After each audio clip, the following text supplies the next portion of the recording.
in supporting several vaccine development programs and seeking equitable access to successful vaccines at a lower cost. Through our position as the chair of the African Union, we have been advocating for equitable access on every platform we've spoken to across the globe so that no country should be left behind.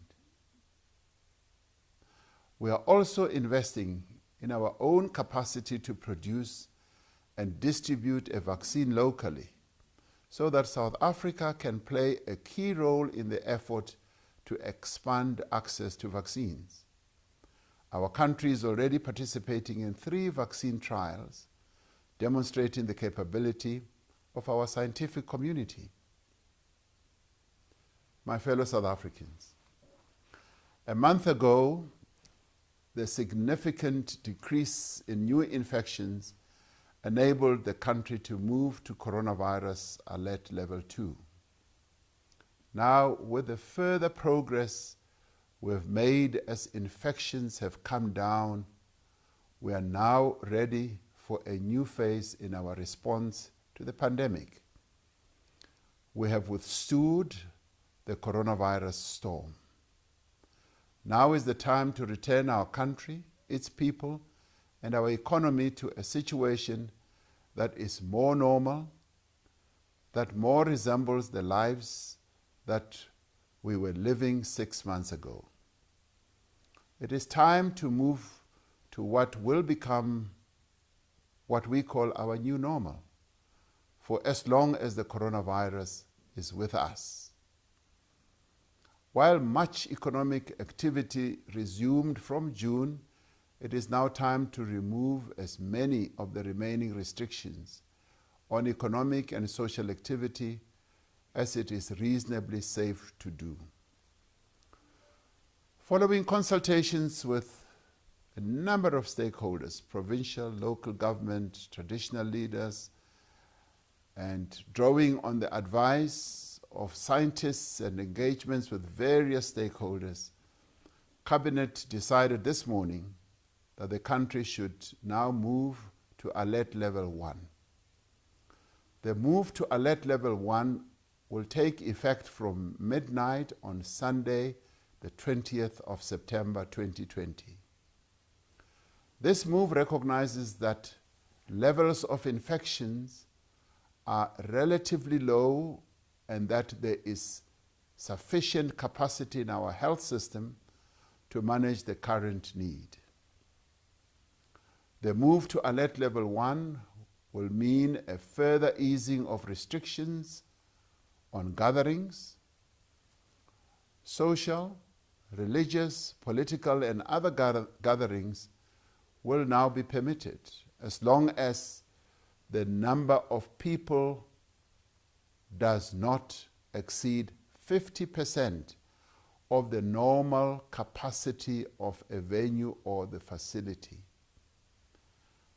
But this must only be to a maximum of 250 people for indoor gatherings and 500 people for outdoor gatherings. Health protocols such as washing or sanitizing of hands, social distancing, and mask wearing will need to be strictly observed. The maximum number of people who may attend a funeral is increased from 50 to 100 due to the higher risk of viral transmission at funerals. Night vigils are still not permitted. Venues for exercise, recreation, and entertainment, such as gyms and theaters, which were limited to no more than 50 people, will now be allowed to accommodate up to 50% of their venue's capacity as determined by the available floor space, subject to social distancing and other health protocols. Existing restrictions on sporting events remain in place. Where required for the purposes of voter registration or special voting, the Independent Electoral Commission will be allowed to visit correctional centers, health facilities, old age homes, and other similar institutions to do their work. This will be subject to all the health protocols, which will include the wearing of masks and washing of hands and sanitizing of hands as well. One of the earliest measures we took to contain the spread of the virus was to severely restrict international arrivals and to close our borders. With a move to alert level 1, we will gradually and cautiously ease restrictions on international travel. We will be allowing travel into and out of South Africa for business, leisure, and other travel with effect from the 1st of October 2020. This is subject to various containment and mitigation measures. Travel may be restricted to and from certain countries that have high infection rates. A list of those countries will be published, and it will be based on the latest scientific data that we will be able to get on those countries. Travelers will only be able to use one of the land border posts that have remained operational during the lockdown, or one of the 3 main airports: King Shaka International, OR Tambo International, and Cape Town International airports. On arrival, travelers will need to present a negative COVID-19 test results not older than 72 hours from the time of departure, from whence they will have come from. Where a traveler has not done a COVID-19 test prior to departure, they will be required to remain in mandatory quarantine at their own cost. All travelers will be screened on arrival, and those presenting or exhibiting symptoms will be required to remain in quarantine until a repeat COVID-19 test is conducted. All travelers will be asked to install the COVID Alert South Africa mobile app. Countries that have used this type of app have been able to manage the coronavirus pandemic quite effectively. In preparation for the reopening of our borders, South African missions abroad will open for visa applications, and all long-term visas will be reinstated. The tourism sector is one of our greatest drivers.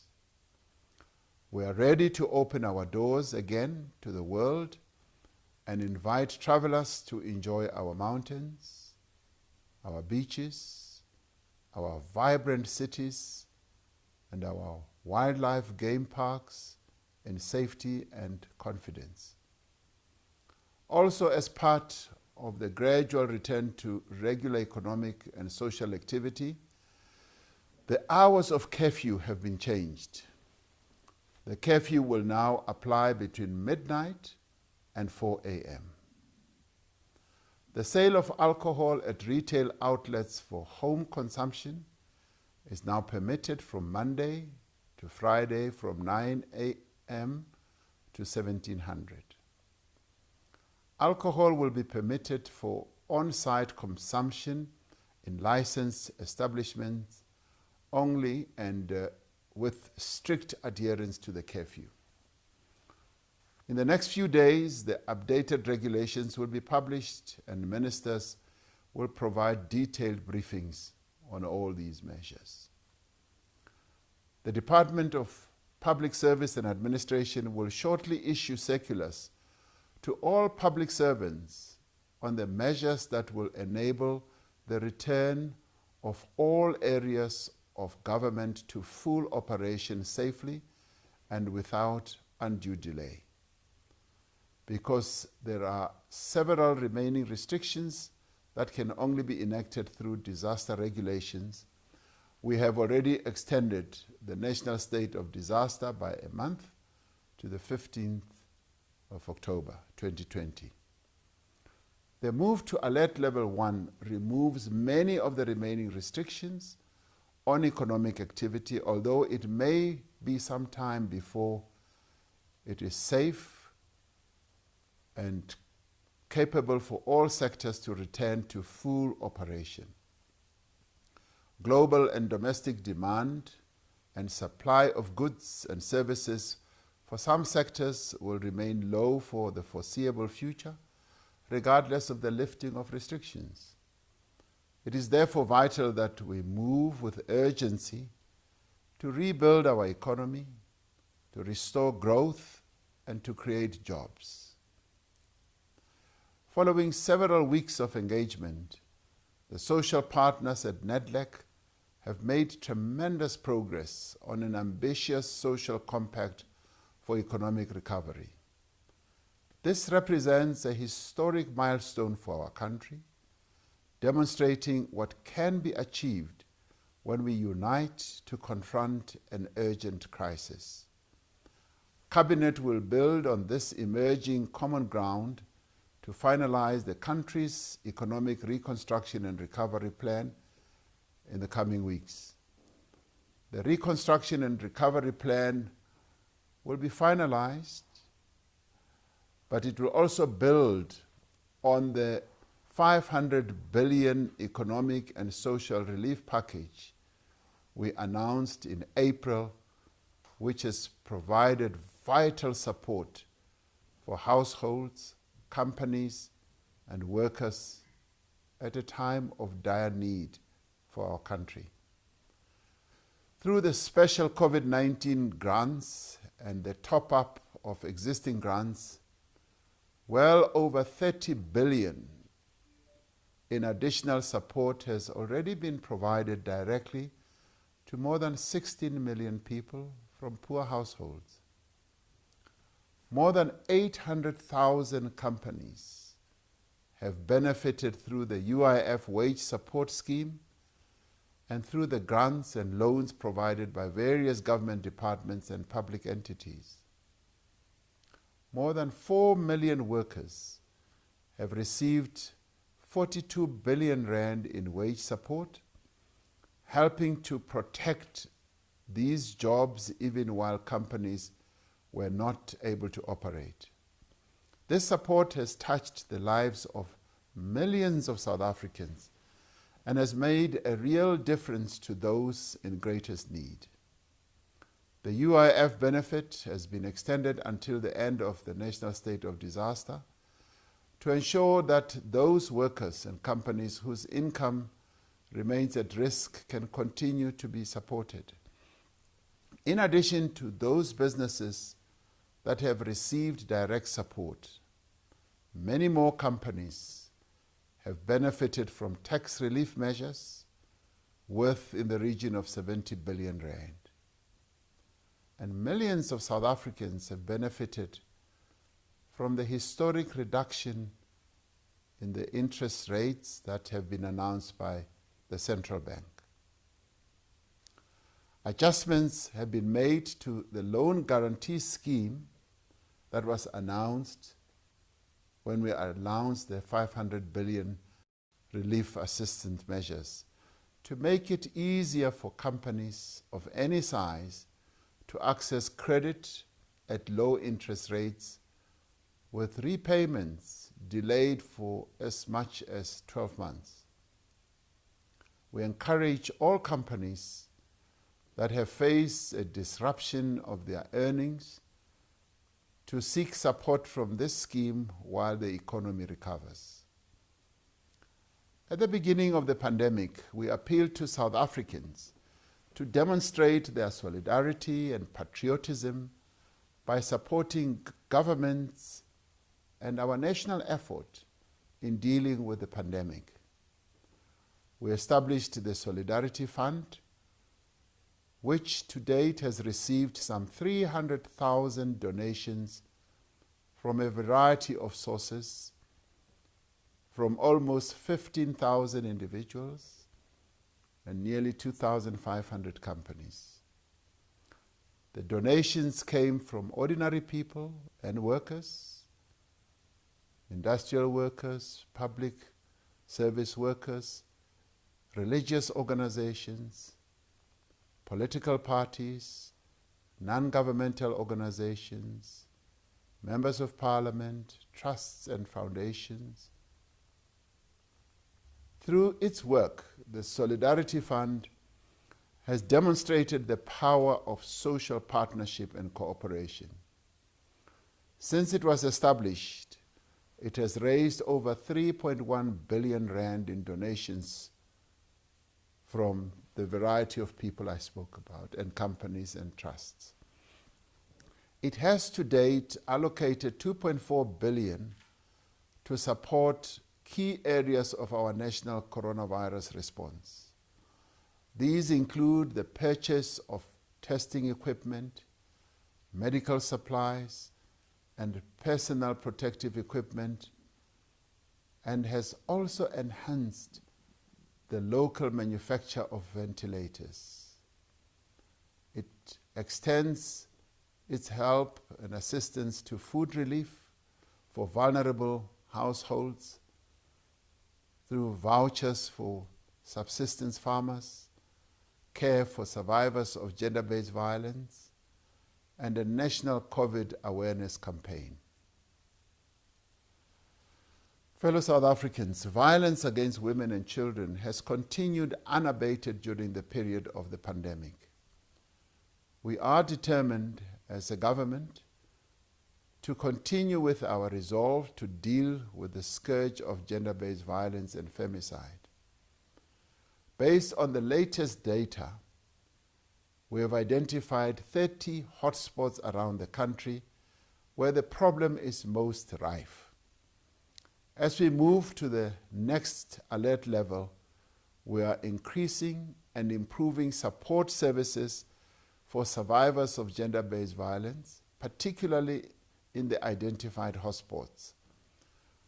We have to do so not just because the lockdown is being eased, but as part of work already underway to implement the National Strategic Plan adopted by Cabinet earlier this year, as it was drafted by the women of our country. This includes the rollout of an integrated and multidisciplinary model that incorporates psychosocial support, case investigation, housing services, and economic empowerment for survivors under one roof. The Khuseleka one-stop centers expand on the mandate of the existing network of Thuthuzela care centers and are already operational in districts in Northwest, Limpopo, and in the Eastern Cape. Work is underway to expand this model of care and support to the women of our country to all provinces. Let us spare no effort to eradicate the problem of violence against women and children in South Africa. The coronavirus pandemic has exposed the extent to which corruption has infected our society and robbed our country of vital resources at the time we need them most. Our law enforcement agencies are making important progress in investigating all allegations of misuse of COVID-related funds. The Special Investigating Unit has submitted its first interim report to me, detailing the progress of its investigations in all provinces and in some national departments and entities. As the SIU concludes its investigations, we will be in a position to make public their findings. The SIU is working alongside 8 other agencies in the Fusion Center to detect, investigate, and prosecute any instances of corruption. As part of the effort to encourage transparency and accountability, The National Treasury has published online the details of all COVID-related contracts awarded by public entities at national and provincial level.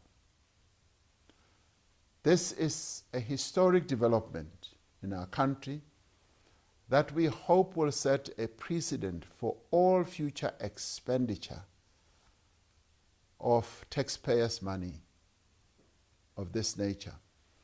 The Office of the Auditor General has also played an extremely valuable role in identifying weaknesses and risks in the management of COVID resources and detecting cases of possible fraud for investigation by the agencies represented in the Fusion Center.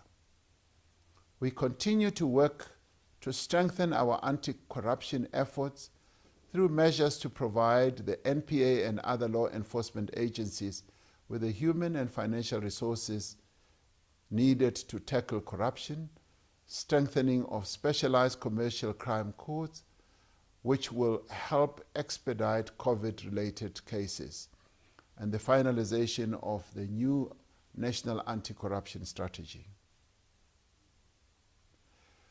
We are determined to ensure that the worst of this pandemic is behind us. We cannot afford a resurgence of infections in our country. A second wave would be devastating to our country and would again disrupt our lives and livelihoods. It is up to each and every one of us as South Africans to ensure that this does not happen. As we settle into a new normal and learn to live alongside the coronavirus, we must continue to exercise every possible precaution to avoid infecting others. This is how we are going to keep ourselves safe and keep our economy open. Firstly, I must repeat this because this is an important message that all of us as South Africans must keep in mind. We must wear a mask whenever we are in public and make sure that it covers both the nose and the mouth. Secondly, we must maintain a distance of 1.5 meters from other people at all times and ensure that we are in spaces that are well ventilated. Thirdly, we must continue to wash our hands or use hand sanitizers regularly. Fourthly, we must download the COVID Alert South Africa app and protect our families and communities.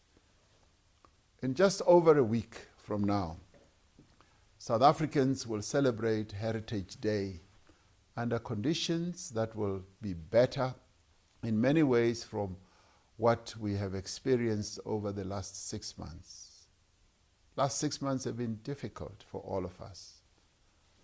I urge everyone to use this public holiday, Heritage Day, as family time, to reflect on the difficult journey we have all traveled, to remember those who have lost their lives, and to quietly rejoice in the remarkable and diverse heritage of our nation.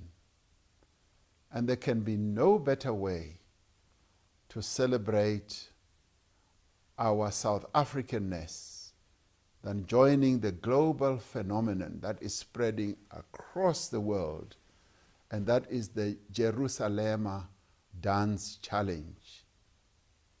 The Jerusalem song that I love so much. So I urge all of you to take up this challenge on Heritage Day and show the world what we are capable of. Our performers have demonstrated to the world that we've got good music and good dance and good moves. So quietly, let us celebrate our heritage. Just as we have acted together to defeat this virus, we must roll up our sleeves and get to work rebuilding our economy. we have a mammoth task ahead of us. It will take the combined effort of each and every South African to restore our nation to prosperity and development. This is now the task of our generation, and our work starts today. We have overcome doubt and cynicism to confront the worst public health threat in living memory. We have shown what South Africans are capable of when we join forces and work together. Let us hold on to that spirit of unity and solidarity. Let us move forward with determination and resolve. May God continue to bless our beautiful country, South Africa, and her people. I thank you.